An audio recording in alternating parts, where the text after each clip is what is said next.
రామగిరి మండలంలోని కలవచర్ల గ్రామ నూతన గ్రామ పంచాయతీ భవనం పల్లె దావకాన ప్రారంభోత్సవం నిర్వహించారు। ఈ కార్యక్రమానికి ముఖ్య అతిథిగా తెలంగాణ రాష్ట్ర ఐటీ అండ్ పరిశ్రమల మరియు శాసనసభ వ్యవహారాల శాఖ మంత్రి దుద్దిల్లి శ్రీధర్ బాబు పాల్గొని ప్రారంభించారు। 10 లక్షల రూపాయల రాజీవ్ ఆరోగ్యశ్రీ ని పెంచి వారికి వైద్య సదుపాయాలు అందించే కార్యాచరణ అమలులో ఉంది। ఈరోజు మేము చెప్తా ఉన్నాం, మా 6 గ్యారెంటీలు ప్రధాన ధ్యేయం। దానిలో భాగంగానే ఆర్థిక క్రమశిక్షణ లేకుండా నడిపిన గత ప్రభుత్వం ఈరోజు మేము ఆర్థిక క్రమశిక్షణ తీసుకొచ్చి మా 6 గ్యారెంటీలను అమలు చేసే బాధ్యత భాగంలోనే ఒక కార్యాచరణ సిద్ధం చేసుకుంటా ఉన్నాం।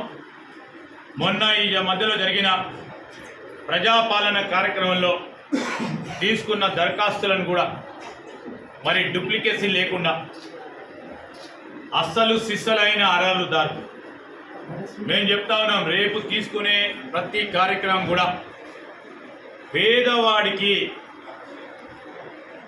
అతి పేదవాడికి నిష్పక్షపాతంగా ఎంపిక కార్యక్రమం చేసి వారికి ఈ లబ్ధి చెందే విధంగా ఒక కార్యాచరణను తయారు చేయాలని అధికారులను ఆదేశించడం జరిగింది। అదే ప్రయత్నంలో నేను ముందుకు సాగుతాం। నేను ఈరోజు మీ అందరికీ మనవి చేస్తా ఉన్నాను,